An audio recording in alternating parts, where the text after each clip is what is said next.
दोस्तों, एक लड़की अपने पिता के साथ मार्केट जा रही थी।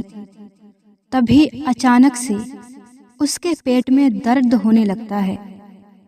फिर उसके पिता तत्काल अपनी बेटी को लेकर एक डॉक्टर के पास में पहुंचते हैं। दोस्तों, और डॉक्टर जब उसका चेकअप करता है और चेकअप करने के बाद में डॉक्टर बाहर निकल के आता है और कहता है, भाई साहब, आपकी बेटी प्रेग्नेंट है। ये बात सुनकर उनके पिता को चक्कर आ जाता है और उसके पैरों के नीचे से जमीन खिसक जाती है और सोचते हैं कि ऐसा कैसे हो सकता है। मेरी बेटी तो अनमैरिड है, अभी इसकी तो शादी भी नहीं हुई है। फिर वो अपनी बेटी को पास बुलाते हैं और कहते हैं, बेटा एक बात बताओ, क्या तुम किसी लड़के से प्रेम करती हो? क्या तुम किसी लड़के से बात करती हो?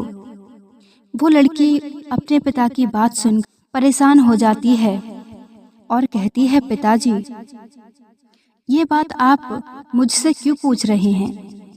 आखिर बात क्या है? तब उसके पिता कहते हैं कि बेटी, मैं इसलिए ये बात पूछ रहा हूँ क्योंकि तुम प्रेग्नेंट हो। ये बात सुनकर लड़की भी बहुत ज़्यादा परेशान होने लगती है। दोस्तों, ये बात सुनकर वो लड़की कुछ ऐसा कदम उठाती है। इस कहानी में अब एक ऐसा मोड़ आता है जिसे आप भी सुनेंगे तो परेशान हैरान हो जाएंगे। दोस्तों, आखिर उस लड़की ने कौन सा कदम उठाया था और उसके पिता ने क्या किया था, ये पूरी सच्चाई हम इस वीडियो के माध्यम से जान लेंगे। जय श्री राम दर्शकों, स्वागत है आप सभी का आपके अपने चैनल धर्म ज्ञान पूजा यूट्यूब चैनल में। दोस्तों, आज ये कहानी मैं आपके लिए सुनाने जा रही हूँ। ये कहानी महाराष्ट्र की है। महाराष्ट्र के ही क्षेत्र में एक गांव है छोटा सा। उस गांव में रहने वाले राम सिंह, उनकी एक बेटी थी जिसके पेट में अचानक से भयंकर दर्द उठता है। और उसके बेटी के पेट में जब दर्द होता है तो वो अपनी बेटी को लेकर एक डॉक्टर के पास पहुंच जाते हैं। वहां डॉक्टर उन्हें बताते हैं कि तुम्हारी बेटी प्रेग्नेंट है। ये बात सुनकर उनके पैरों तले जमीन खिसक जाती है और फिर वो अपनी लड़की को लेकर अपने घर चले जाते हैं और फिर अपनी पत्नी को भी वो सारी बातें बताते हैं अपने बेटी के बारे में। और अपनी पत्नी से कहता है कि अब इस लड़की से पूछो कि ये किसके साथ में अपना मुंह काला करवा के आई है और किसके साथ में इसका अफेयर है। तब उसकी माँ अपनी बेटी से पूछती है कि बेटी, ये बताओ कि तुम किस लड़के से प्रेम करती हो। अगर ऐसी कोई बात होगी तो हम उससे तुम्हारी शादी करवा देंगे और अच्छे से तुम रहना। वैसे तो बेटी, हम कहीं समाज में मुंह दिखाने के लायक भी नहीं बचे हैं। समाज में लोग क्या कहते हैं ये तो तुम्हें अच्छे से ही पता है। लोग हम पर हंसेंगे और कहेंगे कि लड़की अनमैरिड है और वो प्रेग्नेंट है।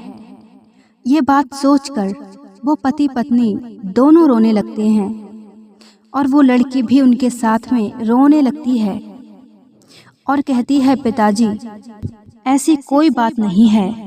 मैं किसी लड़के से नहीं बोलती हूँ और ना ही किसी से प्रेम करती हूँ और ना ही किसी ने मेरे साथ कुछ किया है।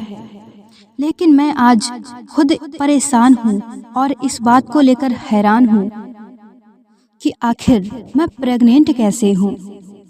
यह बात अपनी बेटी की सुनकर राम सिंह और भी ज़्यादा क्रोधित हो जाते हैं और कहते हैं, बेटी, मैं तुझे जान से मार दूंगा। तुम झूठ बोल रही हो। अगर तू किसी से बोलती नहीं है तो तू प्रेग्नेंट कैसे हो गई? दोस्तों, वो लड़की अब ज़्यादा ही परेशान होती है। तब रोने लगती है और कहती है, पिताजी, क्या तुम्हें मुझ पर विश्वास नहीं है? तो ठीक है। फिर वो लड़की वहाँ से चली जाती है और छत पर चढ़कर कूद जाती है और दर्शकों खुद खुशी कर लेती है। दोस्तों, लड़की जब मर जाती है तो ये बात सोशल मीडिया के माध्यम से चारों तरफ फैल जाती है और बड़े बड़े अधिकारी वहाँ पर उपस्थित हो जाते हैं।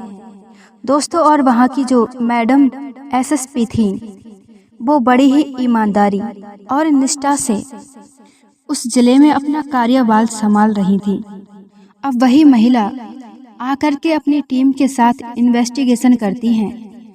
उस मरी हुई बेटी के पिता से वह पुलिस वाली पूछती हैं, आखिर बात क्या है, तुम्हारी बेटी ने खुदकुशी क्यों की है? तब वो रोने लगते हैं और कहते हैं, मैं तो कहीं मुंह दिखाने के लायक नहीं रहा। मेरी बेटी के पेट में दर्द हुआ था, फिर मैंने अपनी बेटी का चेकअप करवाया तो डॉक्टर ने इसको प्रेग्नेंट बताया और मैंने इससे बार बार पूछा कि आखिर बात क्या है, तू किससे बोलती है, तेरा किससे प्रेम है, अगर बता देगी तो तेरी उससे शादी कर देंगे। लेकिन इसने कुछ भी नहीं बताया और मैडम हमने जब इसको डांटा तो ये छत पर चढ़ गई और ऊपर से इसने छलांग लगा दी और इसकी मृत्यु हो गई। ये बात जब मैडम सुनती हैं तो परेशान हो जाती हैं और सोचती हैं लड़की जब मना कर रही है, उसका किसी के साथ संबंध नहीं है, तो वो कैसे प्रेग्नेंट हो सकती है। तब मैडम को ध्यान आता है कि ऐसे तो और भी केस आए हैं और उन शिकायतों में भी यही बात लिखी हुई थी कि लड़कियों को पता ही नहीं है कि वो किससे बात करती हैं, किससे प्रेम करती हैं और वो प्रेग्नेंट भी हो जाती हैं और उन्हें भी नहीं पता होता है कि वो प्रेग्नेंट कैसे हो गई। कुछ विचार करने के बाद में राम सिंह को एसएसपी मैडम अपने पास बुलाती हैं और कहती हैं, एक बात बताओ, क्या तुम्हारी लड़की कहीं अकेली जाती थी? तब उन्होंने कहा, नहीं मैडम, कहीं भी अकेली नहीं जाती थी। अपनी लड़की को हम अकेले कहीं भेजते ही नहीं थे। जब से हमारी लड़की जवान हुई है तब से हमारी लड़की अपने माँ के ही साथ रहती थी। कहीं जाती थी तो इसके साथ ही इसकी माँ ही जाती थी। तब रामचरण कहते हैं कि हाँ मैडम, एक बात जरूर है, जब हमारी बेटी की ज़्यादा तबीयत खराब हो गई थी तो हमने महाराष्ट्र के सिटी हॉस्पिटल में अपनी बेटी को भर्ती जरूर करवाया था और वहाँ हमारी बेटी 3-4 दिन तक भर्ती रही थी। बस वही दिन थे जो हमारी लड़की हमारी नज़रों से दूर रही थी, लेकिन उससे पहले और बाद में वो कभी अकेली नहीं रही। तब मैडम सोचती हैं, हो सकता है इसी बीच लड़की के साथ कोई छेड़छाड़ हुई हो, क्योंकि कई शिकायतें और भी हैं, तो उनमें भी बस लड़कियों से पूछा जाता है तुम्हारे किसी के साथ में अफेयर है, तो वो भी मना ही करती थी। उनके घर वाले भी इस बात को लेकर बहुत ही ज़्यादा चिंतित थे कि जब लड़की का कोई प्रेमी ही नहीं है तो ये प्रेग्नेंट कैसे है। तब वो मैडम कहती हैं, ठीक है राम सिंह, अगर हम आपको बुलाएं तो आपको आना पड़ेगा। तब राम सिंह कहते हैं, ठीक है मैडम जी। तब वो वहाँ से चली जाती हैं और जो शिकायतें आई थीं उन लोगों की, तब मैडम उन लोगों के घर भी जाकर पूछती हैं, अच्छा एक बात बताओ कि तुम्हारी जो लड़कियां प्रेग्नेंट हुई हैं इसके बारे में पूरी जानकारी हमें दो। क्या लड़की तुमसे अलग कहीं जाती थी? क्या आपकी लड़की कोई जॉब करती थी? तब वो कहते हैं कि नहीं मैडम, हम किसान आदमी हैं, हम खेती करते हैं, हमारी लड़कियां कहीं नहीं जाती थीं। तब मैडम कहती हैं, ध्यान करो, क्या आपकी लड़की कभी किसी हॉस्पिटल में भर्ती रही थी क्या? तब वो कहते हैं कि हाँ मैडम, एक बार हमने महाराष्ट्र के सिटी हॉस्पिटल में अपनी लड़की को भर्ती करवाया था। उस समय भी इसके पेट में बहुत तेज दर्द हुआ था। तब डॉक्टर ने इसके पेट में इन्फेक्शन और खून की कमी बताई थी और फिर इसका इलाज वहाँ काफ़ी दिन तक चला था, तभी ये सही हुई थी। दोस्तों, अब एसएसपी मैडम के दिमाग में यही बात फिट बैठ जाती है और वो सोचती हैं, मुझे लग रहा है कि कुछ दाल में काला इसी हॉस्पिटल में है और इसी हॉस्पिटल से लड़कियों के साथ ये सब हो रहा है, क्योंकि लड़कियों को तो पता ही नहीं है कि इनके साथ हुआ क्या है। इस बात की जानकारी निकालने के लिए जो मैडम होती हैं एसपी, वो एक गांव की सुंदर सी सीधी साधी लड़की बन जाती हैं। एकदम नॉर्मल कपड़े पहनती हैं और फिर उसी सिटी हॉस्पिटल में पहुंच जाती हैं और वहां जाने के बाद में डॉक्टर से कहती हैं, डॉक्टर साहब, हमारी तबीयत बहुत ज़्यादा ख़राब है। कई दिन से हमारे पेट में रुक रुक के दर्द हो रहा है। हमें दवा दे दीजिए और हो सके तो हमें एडमिट कर दीजिए। वहाँ का डॉक्टर जो होता है वो अपने स्टाफ वालों से तुरंत कहता है, ऐसा करो, इन मैडम के लिए तत्काल इनको भर्ती कर लो। तब वह मैडम को लेकर एक वार्ड में जाते हैं। दोस्तों, फिर वो डॉक्टर कुछ गोलियां निकाल कर लाता है और कहता है स्टाफ से, लो यह गोलियां इन मैडम के लिए खिला दो। दोस्तों, जो एसपी मैडम थी वो देखने में बहुत खूबसूरत और जवान स्त्री थी। दोस्तों, जब एक नर्स को डॉक्टर कहता है कि ये गोली खाने के लिए मैडम को दे दो, तब इन्हें थोड़ा आराम मिल जाएगा। दोस्तों, मैडम जब उन गोलियों को देखती हैं तो तुरंत समझ जाती हैं और सोचती हैं कि मुझे तो ऐसा लगता है कि इन्हीं गोलियों में कोई करामात है। ये गोली खाकर ज़रूर लड़की बेहोश हो जाती होगी और फिर ये डॉक्टर उस लड़की के साथ ज़रूर कुछ ना कुछ गलत करता होगा। और ऐसा तो कभी हो ही नहीं सकता कि किसी स्त्री को कोई आदमी स्पर्श ना करे और स्त्री फिर भी प्रेग्नेंट हो जाए। दोस्तों, तब वह मैडम बहुत ज़्यादा सतर्कता से वहाँ रहती हैं और उन गोलियों को तो वो ले लेती हैं। जैसे ही वो नर्स पानी लेने के लिए जाती है और जैसे ही वो जाती है, उसके जाते ही वो गोलियां जो होती हैं वो अपने पॉकेट में रख लेती हैं। वो इसलिए रखती हैं कि इन गोलियों की मैं जांच करवाऊंगी। तब नर्स पानी लेकर आती है गिलास में। तब वो एसपी मैडम पानी का गिलास हाथ में लेती हैं और फिर गोली खाने का नाटक करती हैं। दोस्तों, लेकिन पानी में तो कुछ नहीं था, लेकिन उन गोलियों में ही कुछ था। दोस्तों, वो गोलियां ही खाकर वो लड़कियां बेहोश होती थीं। लेकिन दोस्तों, वो मैडम ने गोलियां नहीं खाई थी, वो बेहोश नहीं हुई थी और उन्होंने बेहोश होने का नाटक किया। फिर थोड़ी देर तक वो बैठती हैं और फिर अपना सर पकड़कर नीचे को झुक जाती हैं और बेहोश होने का नाटक करने लगती हैं और कहती हैं, नर्स, मुझे चक्कर आ रहा है, आखिर बात क्या है। दोस्तों, नर्स तो पहले से ही शामिल थी, उसको तो पता ही था कि डॉक्टर ये गोलियां क्यों देता है। वो इसीलिए गोलियां खिलाते हैं बेहोश करने के लिए। तब वो मैडम कहती हैं, नर्स, मुझे ऐसा लगता है कि पूरा हॉस्पिटल घूम रहा है।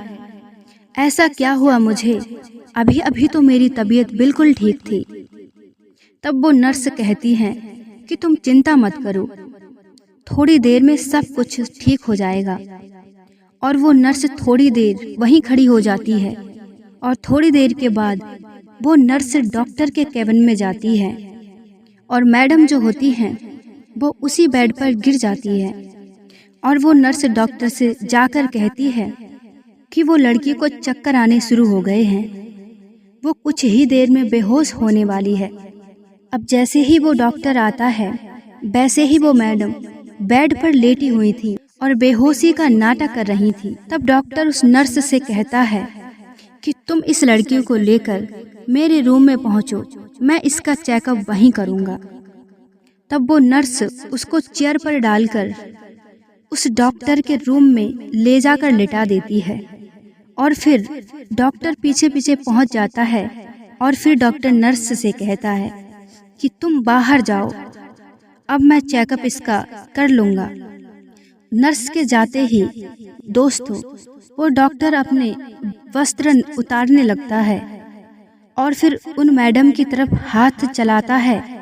वैसे ही वो मैडम एकदम से उस डॉक्टर का हाथ पकड़ लेती हैं और उसके गाल पर 2-3 तमाचे लगा देती हैं।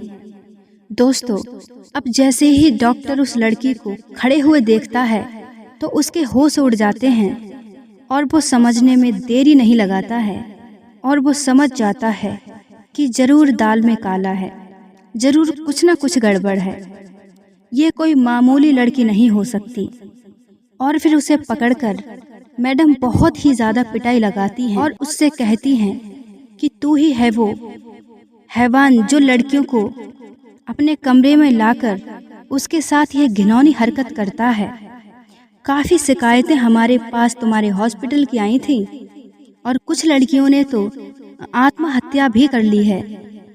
उनके घर वाले भी परेशान थे और लड़कियां भी परेशान थी कि आखिर उनका ना ही कोई प्रेमी है, ना ही उन्होंने किसी से संबंध बनाए हैं और फिर भी वह प्रेग्नेंट थी और उसका जिम्मेदार सिर्फ तू ही था और तू डॉक्टरी की आड़ में ये सब कर रहा था। तब दर्शकों महिला उसको थाने में ले जाती है और उस पर कई धाराएं लगवा देती हैं और उसको जेल भेज दिया जाता है। दोस्तों इस आदमी के साथ, उस डॉक्टर के साथ एसपी ने अच्छा किया या गलत, कमेंट बॉक्स में अवश्य बताना। दर्शकों मिलते हैं ऐसी ही क्राइम वीडियो के साथ में किसी नेक्स्ट वीडियो में। तब तक के लिए हमारी तरफ से जय हिंद। पूरी वीडियो देखने के लिए आपका बहुत बहुत धन्यवाद। अगर अभी तक चैनल को सब्सक्राइब नहीं किया है तो चैनल को भी सब्सक्राइब कर लें, बेल आइकन को भी ऑन कर दें ताकि ऐसी ही वीडियो आप सभी के